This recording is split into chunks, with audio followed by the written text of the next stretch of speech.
జూబ్లీహిల్స్ ఉప ఎన్నిక గులాబీ పార్టీలో చిచ్చు పెట్టిందా? అభ్యర్థి ప్రకటన తర్వాత అలకలు పెరిగిపోయాయా? వాటి వల్ల విజయావకాశాలు ప్రభావితమయ్యే ప్రమాదం ఉందా? అందుకు అధిష్టానం దగ్గర విరుగుడు ఉందా? లేక వాళ్ళ వల్ల ఏమవుతుందని లైట్ తీసుకుంటారా? అసలు అలిగిన నేతలెవరు? పార్టీ బైపోల్ వ్యూహం ఏంటి? జూబ్లీహిల్స్ ఉప ఎన్నిక నియోజకవర్గ బీఆర్ఎస్లో అసంతృప్తులకు ఆజ్యం పోస్తుందట. సిట్టింగ్ సీటును తిరిగి నిలబెట్టుకోవాలన్న టార్గెట్తో ఇప్పటికే డివిజన్ల వారీగా ఎమ్మెల్యే ఎమ్మెల్సీలను బీఆర్ఎస్ పార్టీ ఇన్ఛార్జీలుగా పెట్టింది.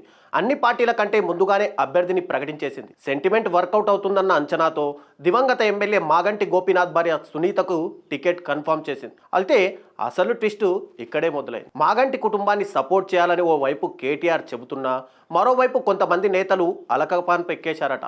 ఈ ఉప ఎన్నికల్లో ఎలాగైనా పోటీ చేయాలనుకుని టికెట్ ఆశించిన వాళ్ళు ఇక టికెట్ రాదని తెలిసాక డివిజన్ మీటింగ్స్లో కూడా కనిపించడం లేదని బీఆర్ఎస్ వర్గాలు చెప్పుకుంటున్నాయి.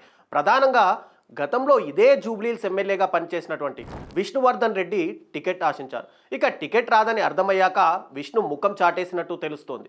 డివిజన్ మీటింగ్లో సమయంలో కేటీఆర్ విష్ణువర్ధన్ రెడ్డి గురించి చెబుతూ మాగంటి గోపీనాథ్ కూతుళ్లు తనకు రాఖీ కట్టారని, ఆ కుటుంబానికి అండగా ఉంటానని అన్నారు. దీంతో విష్ణు మాగంటి కుటుంబాన్ని సపోర్ట్ చేస్తారని అందరూ భావిస్తున్నారు.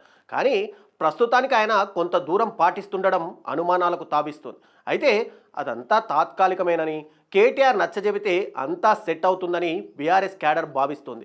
మాగంటి మరణం తర్వాత రావుల శ్రీధర్ రెడ్డి కూడా ఇక్కడ టికెట్ ఆశించారు. మాగంటి గోపీనాథ్ సంతాప సభలలో కూడా ఆయన కీలకంగా పాల్గొన్నారు. తర్వాత వినాయక చవితి ఉత్సవాల సమయంలో జూబ్లీహిల్స్ నియోజకవర్గం మొత్తం గట్టిగా తిరిగారు. ఇక పార్టీ టికెట్ మాగంటి సునీతకు కన్ఫామ్ అయ్యాక ఆయన కూడా నియోజకవర్గంలో ఎక్కడా కనిపించడం లేదు. అయితే కేటీఆర్కి సన్నిహితంగా ఉండే శ్రీధర్ రెడ్డి ఆయన చెప్తే మళ్ళీ యాక్టివ్ అవుతారని మాగంటి అనుచరులు అంటున్నారు.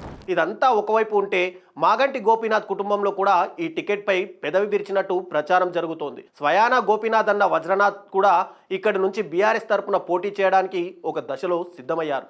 నియోజకవర్గ వ్యాప్తంగా ఫ్లెక్సీలు, పోస్టర్లతో హడావిడి చేశాడు. ఆ తర్వాత మాగంటి సునీతకు టికెట్ రావడంతో ఆయన కూడా అలిగినట్టు ప్రచారం జరుగుతుంది. ఈ పరిస్థితుల్లో తెలంగాణ భవన్లో కేటీఆర్ని కలిసిన వజ్రనాథ్ సునీతకు సపోర్ట్ చేస్తారని భావిస్తోంది క్యాడర్. అధికార కాంగ్రెస్ పార్టీ మీద వ్యతిరేకత ఉంది కాబట్టి ఇది తమకు అడ్వాంటేజ్ అవుతుందన్నది గులాబీ నేతల లెక్కాట.